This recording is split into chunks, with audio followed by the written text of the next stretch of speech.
Listen, Ekene is mine. Stay away from him, you boyfriend snatcher. He is mine. You think you are special because he bought you a phone?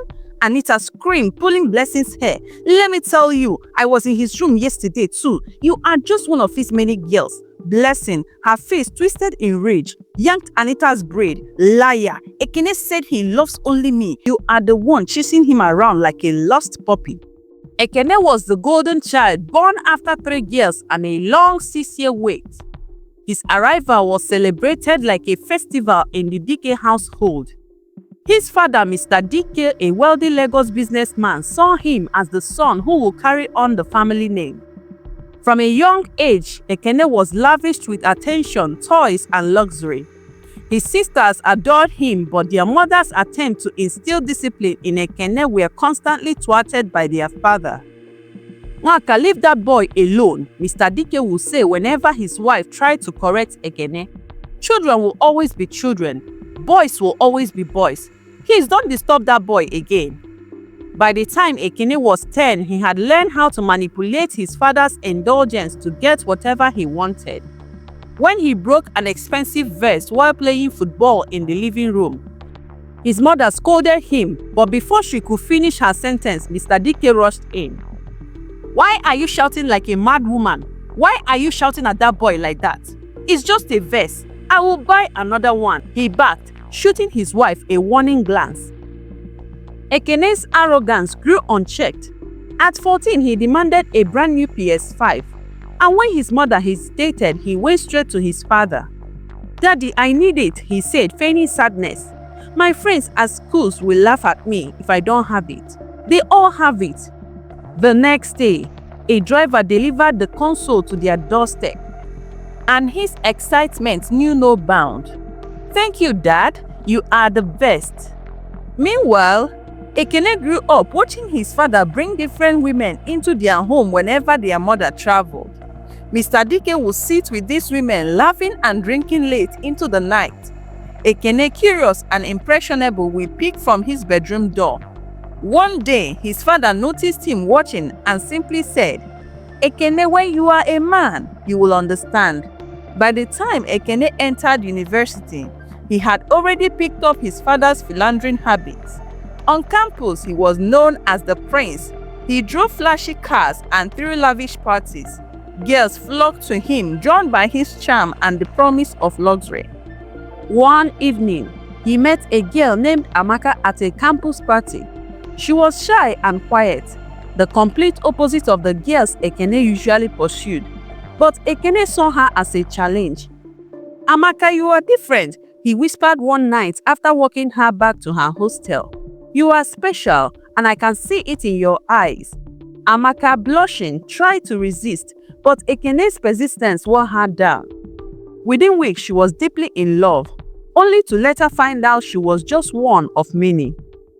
A few months later, Ekene graduated from the university, his face beaming with pride as he donned his graduation gown. The ceremony was a grand celebration, and his parents were in high spirits. For Ekene, it felt like a fresh start. He was ready for the next chapter. NYSC, the National Youth Service Corps, a government program that required Nigerian graduates to serve their country for 1 year. The family's home were bustling with preparations the night before Ekene was set to leave for camp. His mother, Nwaka, sat him down in the living room, her face serious but loving. She had always been the more cautious parent, the one who believed in grounding Ekene with wisdom and life lessons. Ekene, my son, she began softly, her eyes glistening with emotion. We thank God for seeing you through the university. It hasn't been an easy journey, but His grace has been sufficient. As you go now to serve your fatherland, remember who you are. Represent this family well and always be on your best behavior. You will meet all kinds of people out there. Some will lead you astray if you are not careful. Stand firm, my son. Make us proud. Ekene nodded, touched by his mother's words. Yes, Mom, I will do my best. Just then, his father, Chief DK, strode into the room, his presence as commanding as ever. He chuckled dismissively, shaking his head. Nwaka, what are you even insinuating? He said, his voice laced with a mix of irritation and pride. Are you trying to say our son is not well-mannered? Haba, Ekene, my son, he has my blood. Do you know what that means? He's already a man of honor. He doesn't need all these lectures. Nwaka frowned slightly, but remained composed.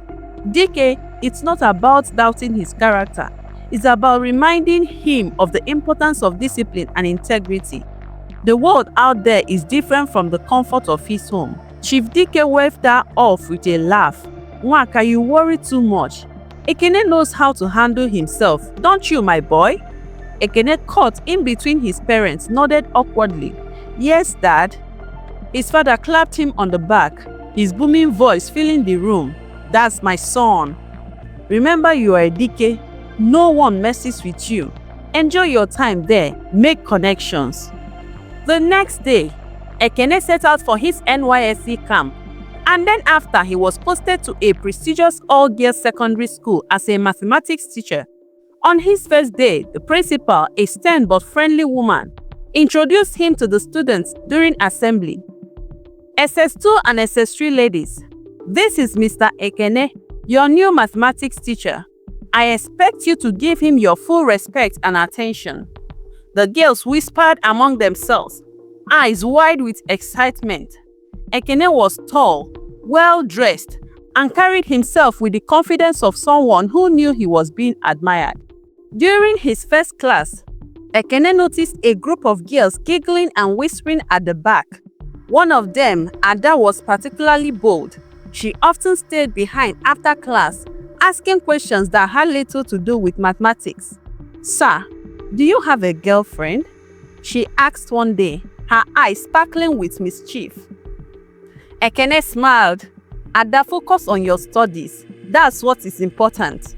But his tone was playful, encouraging her attention. Ekene quickly learned which girls were vulnerable. He would compliment them subtly, offer them gifts, and give them extra attention during class. He knew the exact words to make them feel special. You are so smart, he would say. You remind me of someone I care about deeply. As days turned into weeks, some of the more audacious students began to linger around him after classes. They would giggle at his jokes, offer to carry his books, and compliment his outfits.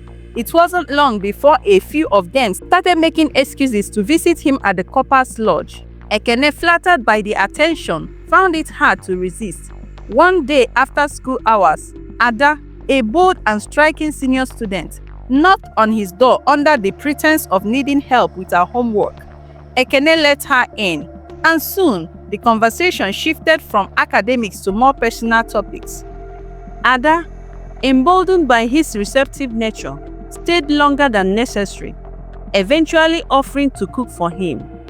Ekene, you are too fine to be eating all this canteen food, she teased, wrinkling her nose at the half-eaten plate of beans on his table. Let me cook you something better, something you will live to remember. Before Ekene could object, Ada had already rolled up her sleeves. She spent the next hour whipping up a delicious pot of jollof rice, filling the small room with its tantalizing aroma. The following day, another senior, Kemi, found her way to his room. Unlike Adam, Kemi was quieter, her charm lying in her shy smile and gentle demeanor. She offered to tidy up his room, folding his clothes neatly and even sweeping the floor. Ekene, you shouldn't live like this, she said, laughing softly as she straightened his bed. Let me help you keep things in order. Soon it became a routine. After school hours, girls would take turns sneaking into his room. Some will bring him snacks, others will do his laundry. And a few, like Ada, made it clear they were interested in more than just being helpful. They saw Ekene as a prize, a secret conquest they could boast about in whispers among themselves. Ekene, caught up in the attention and flattery, began to enjoy the arrangement. He justified his action by telling himself it was harmless. After all, they were the ones coming to him. But with each visit, The line between teacher and student blurred further. The girls, especially the seniors, became more daring. They would laugh and chat loudly in his room, barely bothering to hide their presence. One evening, after most of the staff had left the premises, Ada stayed behind longer than usual. She sat close to Ekene, her hands casually brushing against his as they talked. "Corper Ekene, you know you are the most popular teacher in school, right?" she said, her eyes twinkling with mischief. Ekene chuckled, leaning back on his chair. "Is that so? I hope it's for the right reasons." Ada leaned in closer, her voice dropping to a playful whisper. "Of course. But you know some of us senior don't mind keeping your room clean and your heart warm." Ekene laughed nervously, but he didn't push her away. Before Ekene could say jack, Ada planted her lips on his, and they both lost it. The thrill of their forbidden wild ride was intoxicating, and he couldn't deny that he liked what just happened.